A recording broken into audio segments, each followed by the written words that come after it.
Mesdames et messieurs, bonsoir et bienvenue à Six Télévision. Vous êtes en direct, vous me suivez de partout. Nous sommes très heureux d'être devant vos écrans ce soir. Pour aujourd'hui, La Voix de l'expert, votre émission. Nous avons reçu pour vous un monsieur que vous et moi connaissons mieux. Il s'appelle Serge Bondedi, un monsieur aux multiples casquettes. Il est d'abord membre de la société civile, mais aussi aujourd'hui, nous le recevons comme expert en politique éducative. Pourquoi? Parce que notre système éducatif aujourd'hui a beaucoup de problèmes que les gens disent, mais surtout dans des parts et d'autres, et la population, les opposants, mais aussi les membres de la majorité. Avec lui, ce soir, nous allons discuter sur un sujet qui est très capital pour les Congolais, pour les parents, mais surtout pour les élèves, pour les jeunes aussi.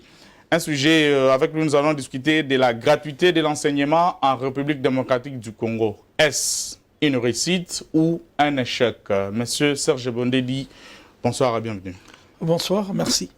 Je pense que je n'ai pas omis quelque chose pendant la présentation. Ah oui, bon, tel que vous avez dit, à plusieurs casquettes. Oui, oui. Serviteur de Dieu, ingénieur en électrotechnique, juriste, secrétaire général de l'ONG IMAE, Young Men Action for Education, et coordonnateur de la campagne École des Âmes Mbongoté. Je crois que... Nous en parlerons d'ailleurs. C'est l'essentiel qui intéresse les téléspectateurs de ce soir. Je l'ai dit, un homme a plusieurs casquettes, c'est-à-dire demain ou après-demain. Si vous le voyez encore sur ce plateau, La Voix de l'expert, ne soyez pas étonnés, parce qu'il a beaucoup de casquettes. L'enseignement en République démocratique du Congo, un échec ou une réussite? Bon, l'enseignement dans son ensemble, il y a plusieurs manières pour évaluer l'enseignement. La gratuité de l'enseignement. S'il faut dire si la gratuité est une réussite ou un échec, ça serait analyser cette question dans une approche arithmétique. C'est qui ne sera pas assez objectif. Pourquoi? Parce que la mesure concernant la gratuité venait résoudre un problème qui s'est posé. C'est ce qu'on appelait avant 2019 le ZAD. Les enfants et adolescents en dehors de l'école, qui avoisinait un nombre catastrophique. Parmi les causes qui justifiaient un grand nombre d'enfants en dehors de l'école, vous avez le barrière lié aux frais qui occupait deux places.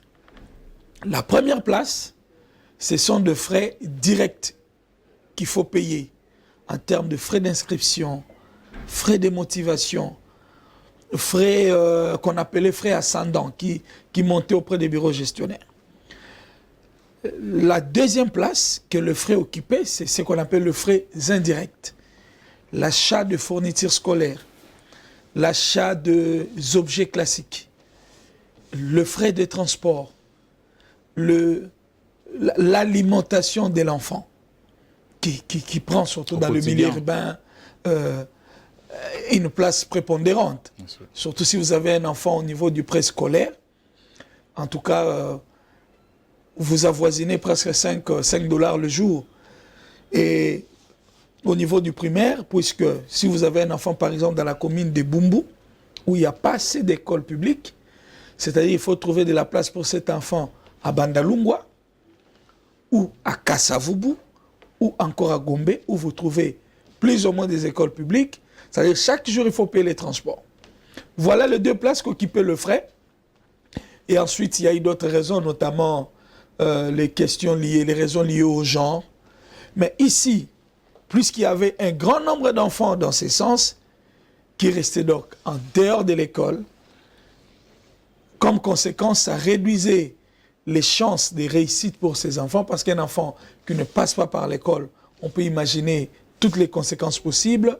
Il fallait alors s'occuper à trouver des réponses en faveur de ces enfants.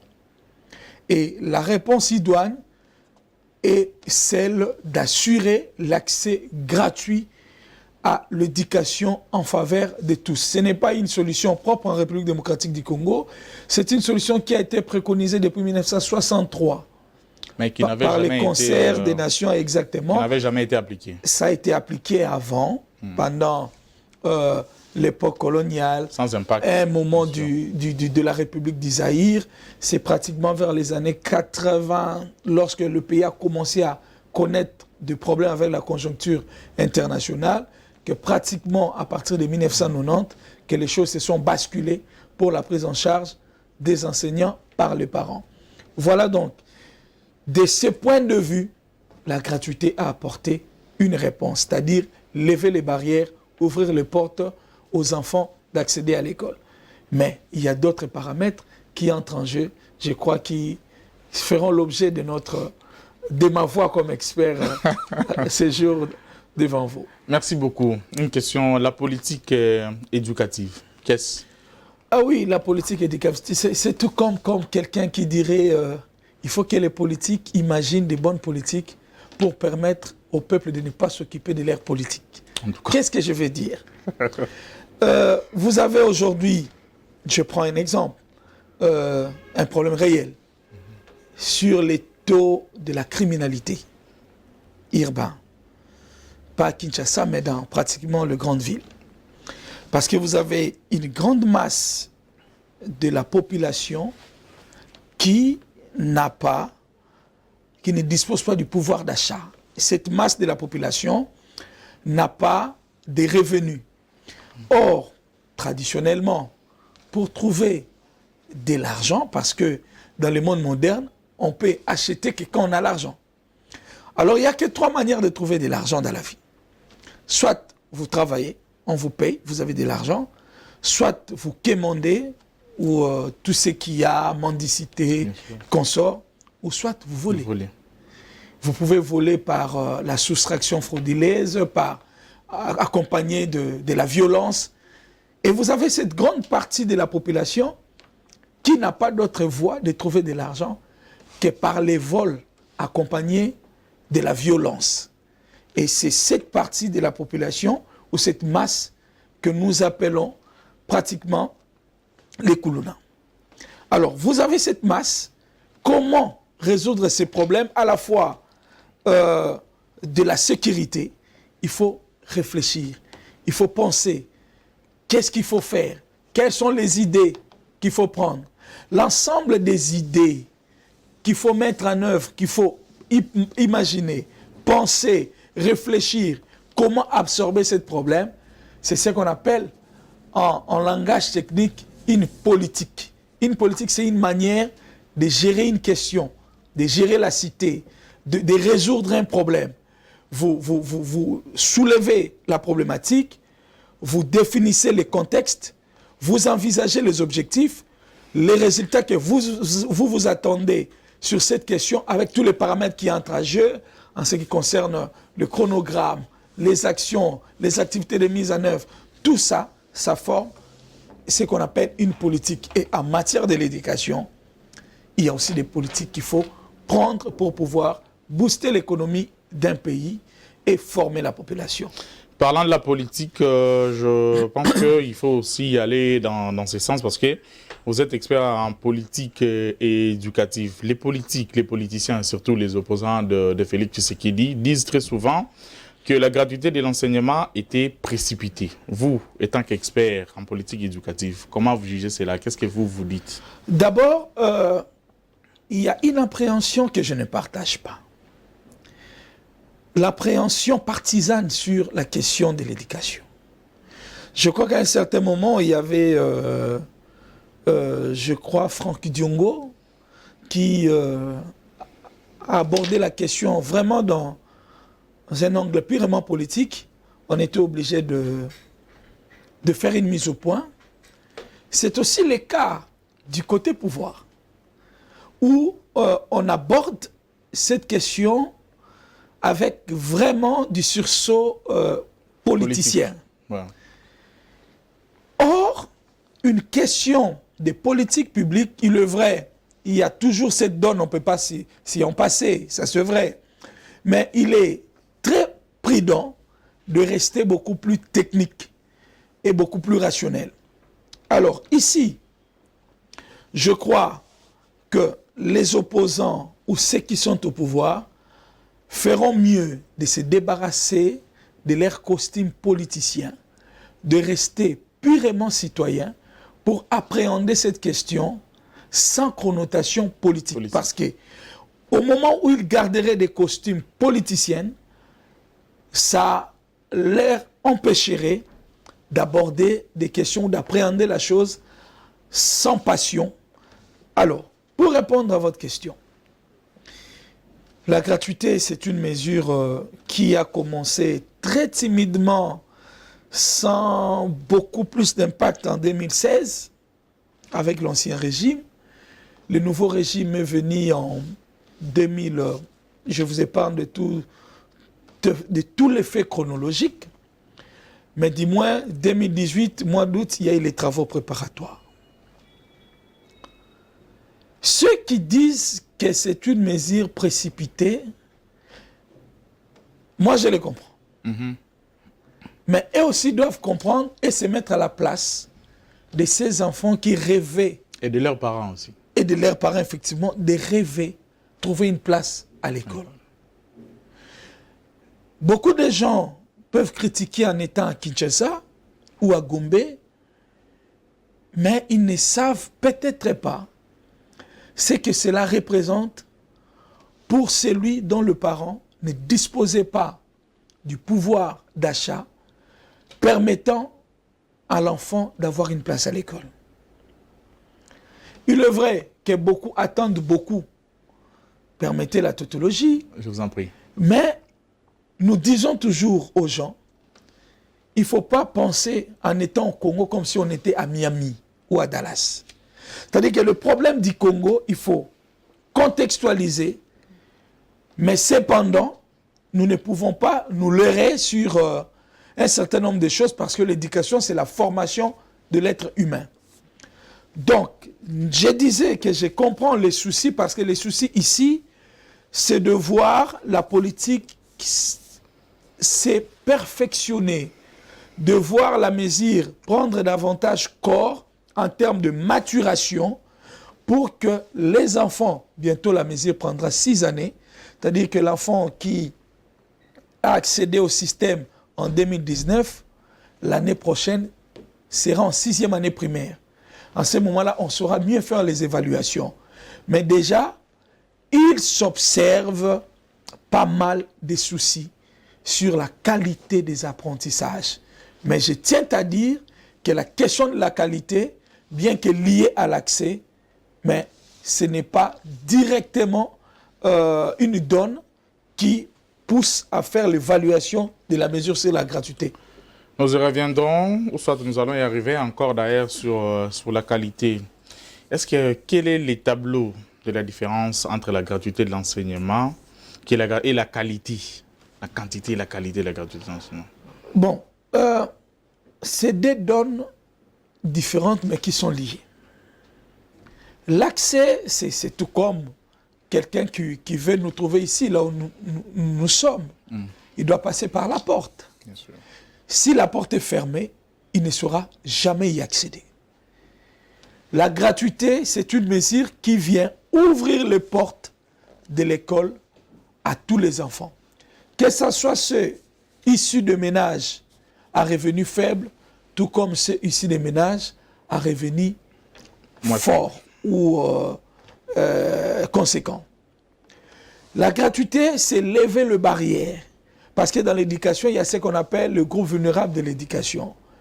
Les personnes vivant avec handicap, les populations autochtones, les pygmées, on parle aussi des Hutus, les Bantous et consorts. La gratuité vient lever, ouvrir les portes pour que tous aient accès à l'école. Mais dans le principe international, on ne peut pas faire entrer l'enfant à l'école pour l'école. Il faut que l'enfant qui accède à l'école ait accès à des contenus à des apprentissages et ces apprentissages doivent être de qualité. De manière en sorte que lorsque l'enfant termine son parcours, son cycle primaire, que cet enfant soit à mesure de lire, de calculer, de comprendre une histoire. Voilà, en quelque sorte. Parlant du contenu, est-ce qu'avec les systèmes éducatifs actuels, peut-on espérer que la République démocratique du Congo peut se révolutionner un jour sur le plan technologique? Je n'irai pas par quatre chemins, c'est difficile. C'est difficile. Déjà parce que ici au pays, nous avons, là, on quitte directement le stade de la catégorie, on est dans les secondaires. Mais sous d'autres cieux, tout commence par là. Ça commence dès le bas âge d'abord et après l'évolution. Il est vrai, il y a des activités d'initiation. Bien sûr. Où on initie les enfants. Que nous, jusque-là, nous n'en avons pas. De manière généralisée, voilà. Et non. Mais il y a quand même certaines de ces écoles qui font exception. Mais ça, c'est à l'échelle vraiment très bas. Très bas. Oui. Déjà que le pays n'est pas classé ni parmi le pays à revenu fort. J'ai évité de parler du terme pays riche parce que parfois nous confondons un pays potentiellement riche et un pays riche.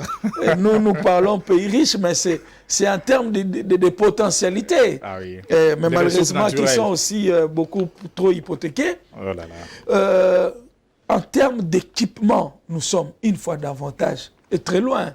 Je crois que les statistiques internationales avec l'indice de développement humain on parle suffisamment. Il y a intérêt de révolutionner les choses. Donc aujourd'hui, il est techniquement difficile que le fruit de nos établissements participe à ces concours internationaux en termes des avancées technologiques. Mais ce n'est pas impossible. Nous croyons. Merci beaucoup. Alors, est-ce que, parlant de nos langues, à quand l'enseignement en langue nationale et quel sera l'impact dans le système éducatif congolais? Mais déjà, notre loi cadre prévoit l'utilisation des langues nationales comme médium d'enseignement, réparties en 4 zones linguistiques, Lingala, Tsholuba, Kikongo et Swahili. Et à un certain moment, ça a même provoqué des problèmes parce que au niveau des Sankourou, ils voulaient avoir des manuels en tétéla. On leur a dit que c'était... À moins que s'il y avait des notables de ces coins qui étaient prêts à financer. En tout cas... Sinon les Bayans, ils demanderaient aussi les manuels, les Mongo également, les Nandé. Ça serait une bonne chose. Mais ça va être compliqué. Mais c'est compliqué en termes de mise en œuvre. Donc la loi prévoit. En termes d'expérimentation, il y a un projet, je crois, paquet, du ministère qui en faisait l'expérience. Mais est-ce que c'est suffisant? Je ne pense pas. Ça, c'est une dimension des choses, mais nous pensons qu'il faut aller aussi très loin en termes de l'utilisation de nos langues. C'est aussi l'apprentissage, voire même. Parce que l'utilisation des langues qui est faite au niveau de l'enseignement, c'est différent en termes parfois de la vie courante. Parce qu'on utilise les langues dans les systèmes pour permettre une compréhension. À titre d'exemple, quand on est en première année primaire et que nous apprenons les opérations mathématiques, au lieu de dire à l'enfant 1 pain plus 1 pain égale à 2, là maintenant l'utilisation des langues exige à ce que vous disiez lipa moko, bobaksina lipa mususu moko et kopé ça combien. Vous voyez? Oui. Ça c'est donc l'utilisation des langues jusqu'à ce stade, c'est pour permettre la compréhension. Or, on peut aller plus en termes de l'apprentissage maintenant des langues. Pourquoi il est important? Vous et moi, bon, je ne sais pas, c'est vrai que j'ai fait presque l'ensemble du pays, mais il y a des coins où j'arrive, j'ai du mal à converser avec mes concitoyens. Parce que peut-être, je n'ai pas eu cette chance, cette possibilité de converser avec les 4 langues nationales. Oui. C'est à ce niveau que nous devrons y arriver. Et nous pensons que les autorités actuelles feront l'essentiel. Très souvent, vous parlez de la marchandisation de l'éducation. Un concept que plusieurs Congolais ou plusieurs Quinois en particulier ne comprennent presque pas. Oui. Aujourd'hui, devant toutes les caméras de 6 télévisions, est-ce que vous pouvez au moins nous dire ou soit nous expliciter par rapport à ce concept? Concept de marchandisation de l'éducation, il est tout à fait simple et clair. La marchandisation, ça vient du verbe marchander. Bien sûr. Ceux qui marchandent sont ce qu'on appelle des marchands. J'aime ça en lingala, bateki. Voilà. Coopérant en lingala quinois. Coopérant. À Kinshasa, on est habitué de rencontrer des coopérants qui vendent presque tout, des ketch, kimbiolongo, mondongo, tout. Et il est difficile d'acheter à un prix fixe. Il faut marchander. Et très souvent, des biens qui font l'objet des marchandages sont sujets à évaluation en termes de qualité. Mais ce n'est pas ça l'objectif de ce que je vais dire. Je retiens le mot qualité. Après, si je poserai une question par rapport. Exactement. En marchand, on peut marchander qu'un bien marchandable. C'est-à-dire un bien, un service qu'on peut acheter. Par exemple, les assurances. Bref, le biens et services. Mais maintenant, ou soit dans cette sphère de marchandisation, vous avez un vendeur et un acheteur. Et vous avez toutes les opérations liées à la pratique des commerces autour de la marchandisation. Mais maintenant, lorsque nous disons que l'école n'est pas un outil commercial, l'éducation n'est pas un bien marchandable, c'est pour dire aux uns aux autres que l'école est avant tout un outil social. Parce que ce n'est pas tout le monde qui a la possibilité d'acheter, je ne sais pas, un pizza, je ne sais pas quoi là. Ça, c'est clair. Vous voyez? Et si on rend l'éducation un service marchand, en ce moment-là, nous installons les lits aux inégalités sociales. C'est-à-dire ceux qui ont des revenus faibles n'auront pas accès à l'éducation. Et en ce moment-là, ça met l'humanité dans une sorte d'instabilité tournante. Nous en avons l'exemple aujourd'hui. Qui sont Kuluna aujourd'hui à Kinshasa? Vous avez pratiquement la tranche d'âge qui varie entre 13 ans et 34 ans. Et si vous faites les calculs, ce sont des personnes nées à partir de 1990. C'est-à-dire ceux qui ont du mal à accéder à une éducation de qualité. Il y a aussi d'autres raisons. Mais la raison fondamentale, c'est celle-là. Donc, voilà déjà les conséquences. Et il n'y a pas seulement des conséquences en termes de la criminalité qui devient accrue, même en termes de la qualité de prestation des services publics. Il y a un grand débat. J'espère que vous connaissez, depuis les élections du cycle passé, où il y avait même le chef de l'État qui avait demandé à la Cour constitutionnelle de revoir les élections des sénateurs, à cause des soupçons de la corruption. Une école qui fonctionne sur base de la marchandisation, c'est-à-dire on met en avant l'argent à la place du savoir. En ce moment-là, le bénéficiaire de la fraude, le bénéficiaire de la marchandisation, pour lui, c'est l'argent qui résout tous les problèmes de l'humanité ou de la société. Et ce dernier, lorsqu'il est, par accident de l'histoire ou par concours de circonstances, devient responsable, décideur, agent ou acteur du changement, mais il ne sera pas au point, il ne sera pas à l'auteur. Pour preuve, le rendement des opérateurs des services publics pose aussi problème. Parce que, pour la plupart, ils sont passés par les écoles Mombongo. Je ne dis pas tous, mais pour la plupart. Frauduleuse. Il s'appelle Serge Bondedi. Comme je l'ai annoncé tout au début de cette émission, il est expert en politique éducative. Serge Bondedi, vous avez parlé ici, d'ailleurs j'avais noté, vous avez parlé de la qualité. Exact. Avons-nous un enseignement de qualité dans notre pays? Ça, c'est une grande bataille. Vous êtes indirect par rapport à la question.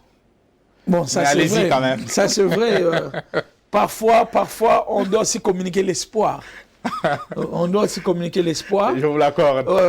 Parce que si je répondais directement, oui. Comprenez.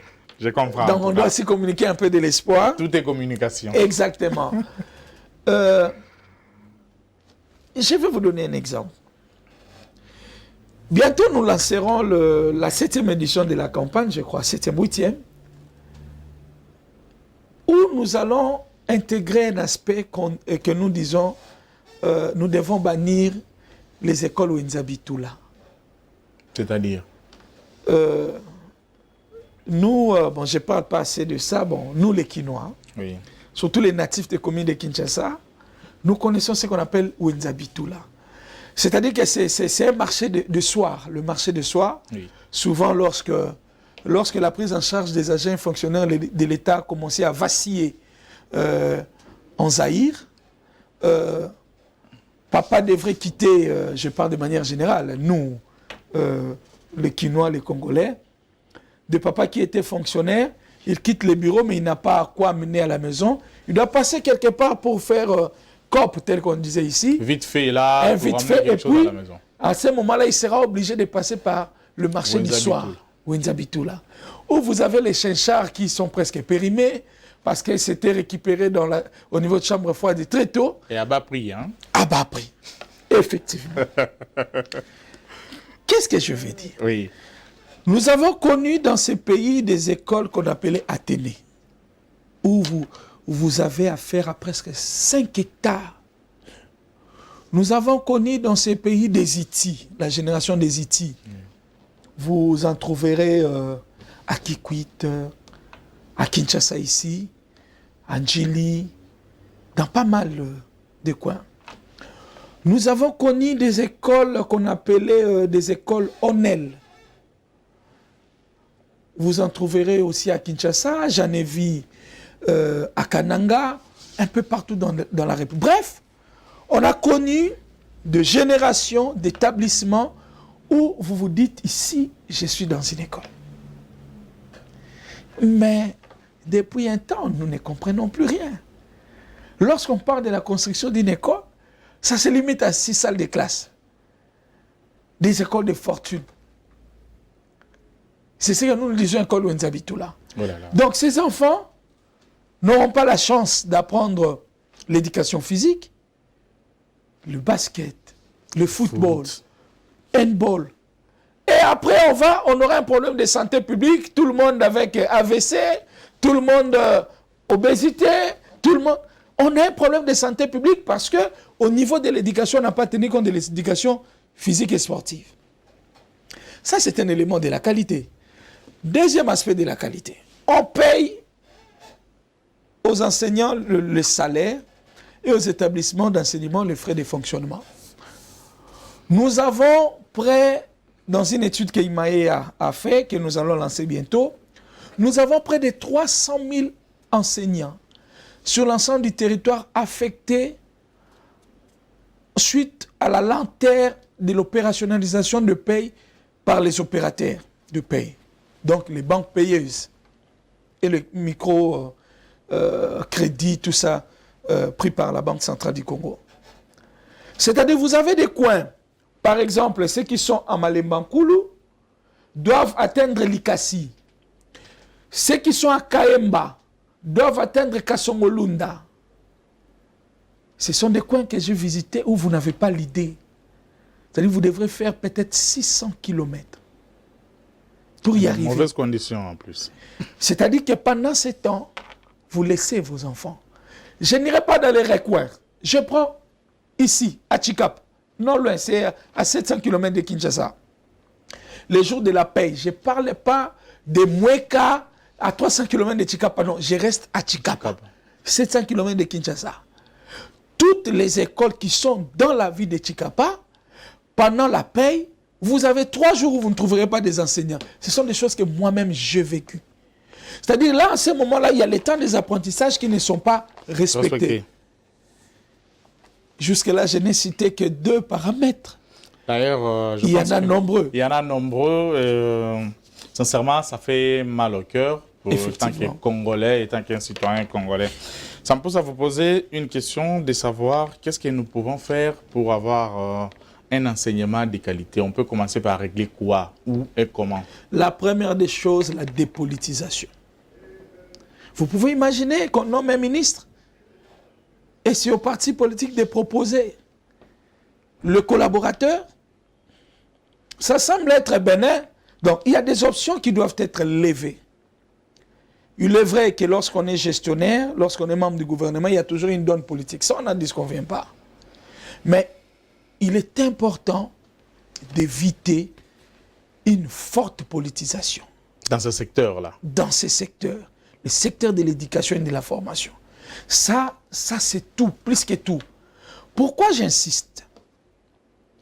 Parce que lorsqu'on a un politique, il politise tout.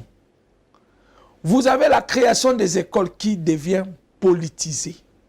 Parce qu'il est élu, je ne sais pas, de Katakokombe, il est élu de Mongafula, il est élu de Bibois. Son souci est qu'il puisse faire asseoir sa popularité. Et pour faire asseoir la popularité, il faut créer beaucoup d'écoles. Et tout faire pour que ces écoles deviennent des écoles publiques. Des écoles où, si vous voyez, vous avez des larmes aux yeux qui s'en suivent. Trop de dérives. Hein? Ça, c'est un aspect des choses. Deuxièmement, quand il y a à la tête de ce ministère un politicien, mais c'est le clientélisme. C'est-à-dire, il injecte ses militants dans les secteurs de l'enseignement et de la formation. Pour plaire à. Pour plaire à. Vous pouvez imaginer. Moi, je demanderais qu'on puisse faire l'évaluation partant de 1960 jusqu'à ce jour, puisque tout le monde aime trop parler, c'est pour la première fois. C'est pour la première fois dans ce pays. Ça n'a jamais été fait. Il faut aussi établir un diagramme. De 1960 en 2024, sous tel ministre, il y a eu combien des agents qui ont été recrutés? Je crois que ce sera scandaleux. Parce qu'on a connu des ministres qui ont éjecté plus de 20 000 personnes, 18 000, 3 000 dans les systèmes. Et sans qualité, hein, en plus. Sans qualité ni profil. Vous pouvez imaginer que pour l'examen d'État, on vous dit, moi je suis société civile, hein, bien sûr. Vous allez me supporter. Ouais, je vous supporte. D'ailleurs, je suis d'accord avec vous sur plusieurs lignes. Et quand il faut dire la vérité, moi j'ai toujours encouragé et qu'il faut dire la vérité, bien que ça nous fait très mal. La vérité blesse, mais il faut avoir cette vérité-là qui blesse pour aller de l'avant. Sinon, nous allons tourner dans la routine chaque jour. Vous pouvez imaginer avec l'examen d'État.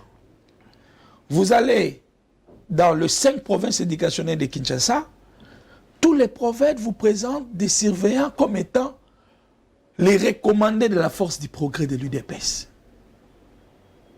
Vous imaginez les drames? Alors que du point de vue légal ou réglementaire, ne peut être surveillant de l'examen d'État qu'un enseignant. Et à la limite, un partenaire éducatif selon les dernières directives de l'inspecteur général. Mais presque sur l'ensemble du pays, vous avez des gens des partis politiques. Il n'y a pas que les partis politiques. À Kamina, par exemple, j'ai reçu des listes de recommandés du gouverneur. J'ai reçu des listes de recommandés des présidents des assemblées. Est-ce que ces gens-là qui viennent torpiller les secteurs de l'éducation, on peut aussi les mettre dans des campagnes de vaccination? Bien sûr. Qu'on les mette aussi. Comme on a vu le communiqué du ministère de la Santé avec Covid. Ouais. Si on peut aussi mettre les gens des forces du progrès pour administrer les gens les vaccins, ça serait juste et équitable. Pourquoi là-bas on ne le fait pas? Peut-être parce qu'on a peur la mort sera immédiate. Alors que dans les secteurs de l'éducation, nous en payons le prix. Même si on croit que la mort ne serait pas immédiate ou n'est pas immédiate dans les secteurs de l'éducation, elle est latente, certes, mais généralisée. Et très mauvaise. Et très mauvaise. Si nous en payons les prix. Bien sûr. Je ne sais pas s'il faut que Dieu lui-même descende au Congo pour que les gens soient sensibilisés. Donc, je parlais de la dépolitisation, ça c'est de 1 et de 2. Le financement du secteur de l'éducation. il faut un financement cohérent. Quand je parle de financement cohérent, c'est-à-dire ici le financement public. Parce que seul le financement public est exempté de disparités. Si on va dans les approches de privatisation, financement, partenariat public-privé, il y a beaucoup d'effets néfastes. Il faut accroître le financement, c'est-à-dire payer convenablement les enseignants. Bon, moi, je n'aime pas trop le terme payer. Parce qu'on peut aujourd'hui payer un enseignant 1 000 $, parce qu'il sera payé en francs congolais. C'est comme avec les taux, nous sommes un pays à économie risque. Non, ce n'est pas la solution durable. Il faut la sécurité sociale. Là encore, nous allons revenir en termes sur les concepts politiques. Donc, il faut des politiques viables en termes de la sécurité sociale, la prise en charge des agents personnels de l'État de manière générale et les enseignants en particulier. Ensuite, il faut de meilleurs programmes d'éducation en phase avec l'évolution moderne. Il est vrai qu'on peut prendre des programmes. Je vais vous raconter une anecdote. Une fois, je me retrouve à Sandoa. Sandoa est à presque 600 km de la ville de Kolwezi. Je ne savais pas communiquer. Dans toute la ville de Sandoa, qu'on appelle ville, mais peut-être abusivement,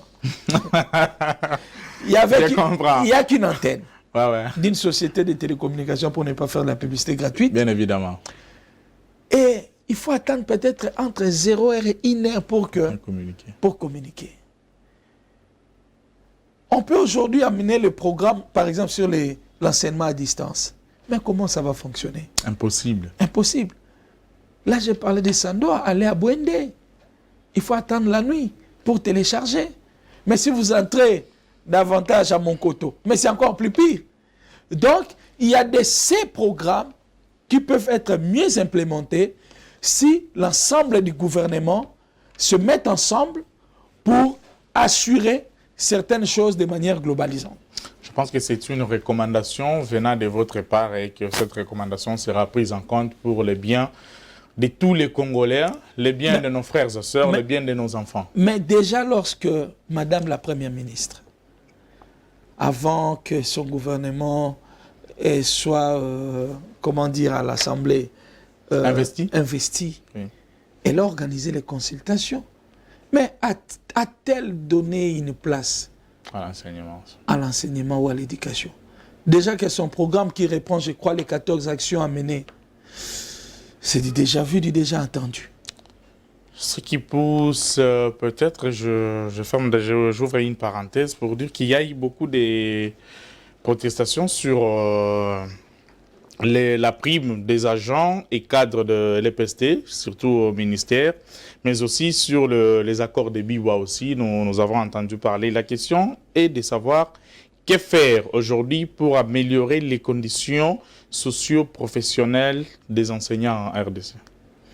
Bon, je crois que le gouvernement qui venait d'être investi sera à leur terre, mais je crois qu'à mon niveau, je vois tous les indicateurs en rouge. Parce que, prenons le cas de la gratuité. La gratuité a marché parce que les partenaires ont accepté cette mesure et les partenaires ont accompagné. Nous autres ici, on a fait l'objet de beaucoup d'incompréhension et d'interprétation. Parce qu'il fallait convaincre les uns et les autres à soutenir la cause de cet enfant dont les parents sont peut-être militaires, policiers. Il est dans ce qu'on appelle coup de main, entre guillemets, qui n'ont pas suffisamment de ressources. Et on insistait à demander aux enseignants de serrer la ceinture, comme on dit à Kinshasa. Mais pendant que les enseignants serrent la ceinture, ils apprennent que pour les députés, c'est 21 000, c'est 33 000. Ça frise. C'est fondé ou c'est pas fondé, on ne sait pas. Mais c'est beaucoup quand même. Mais on sait que... Pas seulement les salaires, il y a soi-disant, moi j'appelle ça vol carrément, ce que les gens appellent ici avec beaucoup d'améliorations, ils appellent ça détournement. de plus de milliards, des millions au moment où les gens qui devaient éduquer les futurs cadres sont dans des conditions inappropriées. Vous imaginez, pendant que les autres serrent la ceinture, les uns serrent la ceinture, les autres prennent des millions. Et c'est au gouvernement de se mettre au travail. C'est au gouvernement, c'est que moi je peux dire par rapport à votre question, les indicateurs sont au rouge. Et il faut une bonne amélioration. Il faut une bonne amélioration. Les solutions, c'est au gouvernant. On se réserve de leur proposer des solutions. Parce que surtout, le gouvernement a du mal à faire vivre le cadre du partenariat. Faire vivre le cadre du partenariat, le gouvernement a du mal à les respecter. Donc, nous pensons que le gouvernement sera à la hauteur pour pouvoir décanter la situation et aider que le climat soit apaisé. Quelles sont les dérives qui persistent dans le secteur ou dans le système éducatif congolais ne laissant pas la bonne marche dans ce secteur-là? La fraude, la corruption, la tricherie, la politisation. Vous pouvez imaginer qu'on peut prendre quelqu'un, inspecteur itinérant, parce qu'elle est proche ou il est proche du secrétaire général du parti au pouvoir. On fait d'elle ou de lui inspecteur principal provincial. C'est comme si on prenait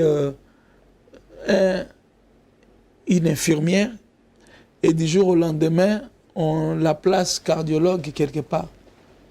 Pourquoi on fait autant du mal à l'éducation? La politisation. J'étais une fois avec un ministre qui m'a montré une liste de 350 écoles. Recommandation d'une personnalité politique, des écoles qu'il fallait mécaniser. Alors que physiquement, ces écoles posaient problème. J'ai d'ailleurs pesé les mots. Poser problème. Ah, ok. J'ai évité de blesser une fois de plus. Je réitère. Voilà. C'est-à-dire que physiquement, ça, c'était des éléments douteux. Oh là là. Vous voyez? Et vous avez... vous savez, quand nous parlons de la politisation, même ceux qui gèrent doivent être contents parce que parfois ils sont pris en sandwich. Lorsque vous ne faites pas ça, il y a une motion qui s'en suivra. Dépolitisation, là, vous pouvez aussi, vous avez raison, hein, dépolitisation, et là, vous visez beaucoup plus qu'on nomme dans ce secteur-là les personnes qui sont neutres, par exemple, les membres de la société civile comme vous. Bon, ce n'est pas moi qui nomme. Oui, bien sûr, mais par le fait qu'on peut dépolitiser, c'est-à-dire on peut nommer, ça c'est une demande pour qu'il y ait dans ce secteur, nous puissions avoir des personnes qui sont apolitiques. En tout cas, j'insiste que dès le moment où quelqu'un est nommé ministre, il y a toujours une donne politique. Ça c'est évident. Bien sûr. Mais du moins, lorsque quelqu'un est technocrate, il y aura des approches beaucoup plus objectives. Et ça éviterait à l'État de se retrouver dans une sorte, ce qu'on appelle en aéronautique, avoir le plomb dans les ailes. Oui. Vous imaginez que le pays a des problèmes d'argent. Mais vous venez vous gonfler. Par exemple, une direction qui est appelée à fonctionner suivant les cadres organiques avec 60 agents. Je vous parle ici, par exemple, de la radio, télévision et DIC TV. Je cite un exemple d'un média parce que je suis dans un média. Bien sûr. Lorsque ces médias furent créés, c'était un média public. Donc, vous n'avez pas à vous soucier. C'était un média public, thématique éducation. C'était avec 60 agents. Oui. Mais aujourd'hui, vous en comptez combien? Je crois que c'est plus que le nombre de journalistes de la RTNC. Mais dites-moi. Chers téléspectateurs, comprenez, la société civile ne pardonne pas. Non, on ne pardonne pas. Parce que c'est révoltant. Oui, oui. C'est révoltant. Bien évidemment. Lorsque une structure est créée pour avoir 60, à la limite, même si on dit, bon, on nous enivre avec le Saint-Esprit, on accepte 100. Mais atteindre jusqu'à 500.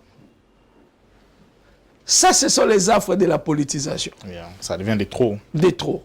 Et là, on met le pays en difficulté.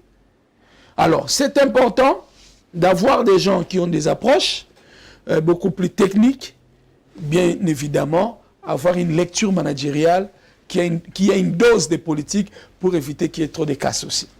Nous tendons vers la fin de cette émission, La Voix de l'expert. Vous dites très souvent, école, ESA, mon bon motif. Qu'est-ce qui vous a motivé à avoir des idées pareilles? En tout cas, il y a encore une anecdote là-dessus. Bien évidemment.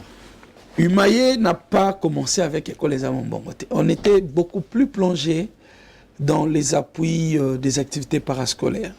Oui. C'est-à-dire qu'il y avait des complexes avec qui on était en partenariat. Je ne sais pas si ce sont des complexes qui sont tombés en faillite ou quoi. Shark Club, ASK. C'est-à-dire on montait dans les écoles partenaires un ensemble de 7 clubs équipes dans chacune des écoles. Déjà, c'est pour savoir, qu'avez-vous remarqué pour avoir une idée pareille? Pendant combien de temps? Où ça a commencé? Parce que c'est quelque chose qui ne peut pas venir seulement comme ça, en dormant, on se réveille. Exactement. C'est ce que je suis en train de vous dire. Voilà. C'est-à-dire qu'on prenait dans les écoles des équipes et clubs culturels, sportifs, on montait ceux qui sont dans... C'est un nombre de 17 clubs au total. Les sports avec le football, le basket, la natation y compris, les langues, la culture. Et notre organisation dépensait de l'argent pour des formations de ces enfants. Il arrivait à des moments de concours où vous payez pour que les enfants viennent prester de manière à susciter l'émulation, provoquer les talents et les savoirs. Mais l'enfant dont vous avez placé tout votre espoir, il s'est trouvé être absent. Pourquoi? Non, on l'a chassé parce qu'il n'a pas mené les balais. Oh non, on l'a chassé parce qu'il n'a pas donné l'argent de Dédé. C'était récurrent. On s'est dit, mais finalement, tout ce qu'on a investi dans cet enfant, et peut-être à travers cette activité, il pouvait se découvrir et vendre son image. Mais il est chassé parce qu'il n'a pas mené les balais. Il est chassé parce que peut-être il n'a pas mené des rames des papiers duplicataires. Et on a commencé à fouiner. Bon, où sont quand même les dépôts où on garde des rames de papier? Je vous mets à défi. Allez, bientôt, on va vous donner, je crois que vous avez déjà reçu des billets de vacances, sinon apportez des rames. Bien sûr. Une école qui a 1000 enfants, 2 rames à chacun, ça vous fait 2000 rames. Mais c'est tout, c'est local, non? Mais est-ce que vous avez déjà trouvé un entrepôt dans une école où on garde ces rames? Pas encore. C'est à ce moment-là qu'on a dit, oh, mais en fait, ces écoles sont devenues des boutiques ou quoi? C'est par là qu'on a commencé en 2017 à interpeller à la communauté pour leur dire, Olingi Mumbongo, Kende Louf. Olingi Mumbongo, Kende Cotonou, Sombaba Boubou. Le monsieur est bilingue? Non, vous comprenez, ça n'a rien n'empêche que vous puissiez avoir un Kende terme Cotonou, Sombaba. Comme aujourd'hui, aller à Ngwanzou, acheter des vestes et venez vendre. Vous ne verrez jamais Humaye derrière vous. Non, ne vendez plus de vestes. Non, vous pouvez vendre tel que vous voulez. Vous pouvez prendre des... Qu'est-ce qu'on dit aujourd'hui? Maintenant, on parle de fourrage. Vendez des fourrages à 300 000, ce n'est pas notre problème. Merci beaucoup. Mais si vous faites de l'école... La télévision, c'est l'État. Comprenez, Serge Bondé dit, lui, il parle toujours... beaucoup. La dernière question, en quelques secondes, pour savoir, parce que vous travaillez pour le bien des Congolais. Qu'est-ce qui vous motive pour défendre très souvent la gratuité de l'enseignement depuis tous ces ans? Non, je crois que c'est un engagement. Oui. Parce que c'est quand même intéressant. Beaucoup de gens nous prennent parfois pour... Vous savez, dans ce travail, nous perdons certaines des relations personnelles. Parce qu'il n'est pas interdit d'avoir des relations personnelles. Il y a certaines qui passent, ils deviennent ministres, ou soit vous êtes vraiment amis. Vous avez des relations personnelles.